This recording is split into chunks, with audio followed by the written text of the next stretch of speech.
প্রথমে কালাপানী জিলা পরিষদ সমষ্টির অন্তর্গত সকল রাইজক তথা কংগ্রেসের বিভিন্ন পর্যায়ের কর্মকর্তাসকলক ধন্যবাদ জ্ঞাপন করেছি।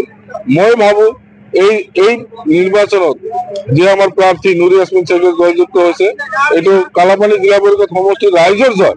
এটা নুরি ইয়াসমিন শেখর জয়, কালাপানী জিলা পরিষদ সমষ্টির রাইজর জয় মই ভাবো। কারণ রাইজে যথেষ্ট পরিমাণে সহায় সহযোগিতা আগবঢ়ায় আমার প্রার্থী নুরি ইয়াসমিন শেখক।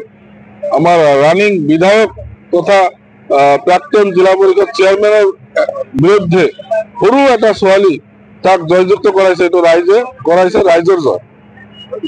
ৰাইজৰ হৈ বহুত কাম কৰিবলগীয়া আছে। মই ফিল্ডত যেতিয়া গৈছো ৰাইজৰ লগত মত বিনিময় কৰিছো।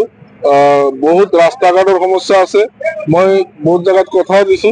মই সেই যি জাগাত কথা দিছো মই সকলোকে অনুৰোধ কৰিছো মোক দিহা পৰামৰ্শ দিব, মোৰ লগত যোগাযোগ কৰিব, কেনেকৈ আমি কালাপানী জিলা পৰিষদ সমষ্টিখন আগুৱাই লৈ যাব পাৰো। মই ইনশাআল্লাহ আমার শেষ বিন্দু তেজ থাকালৈকে আমি কালাপানী জিলা পরিষদ হৈ কাম কৰি যাম ৰাইজৰ মাজত থাকি। মই 35,000 প্লাস ভোট পাইছো, 10,000তকৈ অধিক ভোটত জয়যুক্ত হৈছো। আমাৰ জিলা পৰিষদৰ প্ৰাক্তন সভানেত্ৰী মেৰিনা খান ডাঙৰীয়ানীৰ লগত প্ৰতিদ্বন্দ্বিতা হৈছে। আজি সঁচাকৈ ক'ব গ'লে বহুত আনন্দিত লাগিছে, মানে এইটো মই ভাষাত প্ৰকাশ কৰিব নোৱাৰিম। সেইকাৰণে মই বাৰে বাৰে এটাই কথা খালি ভাবি আছো যে কালাপানী জিলা পৰিষদ সমষ্টিৰ ৰাইজক মই কেনেকৈ লগ কৰিম, কেনেকৈ ধন্যবাদ দিম।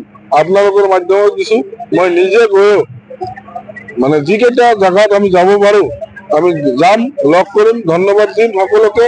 কারণ সকলে চেষ্টা করার কারণে আজি রানিং বিধায়ক থাকা অবস্থাতো আমার বর্তমান যিটো চেয়ারম্যান আছিলে তার এগেইনষ্টত রাইজে ভোটদান করেছে, মই রাইজক ধন্যবাদ দিবই লাগিব। আমার পঞ্চায়েতের পৰা জিলা পৰিষদেৰ পৰা যিমানখিনি কাম কৰা সম্ভব মই ইনশাআল্লাহ চেষ্টা কৰিম। মই আগতে বহুত কাম কৰিছো, মই কাম কেনেকৈ কৰিব লাগে মই এইটো জানো, খালি ৰাইজৰ সহায় সহযোগিতা লাগিব। আজি মই ভোট পাইছো কাৰণে যে ৰাইজক নোহোৱাকৈ মই চলিব পাৰিম সেইটো নহয়।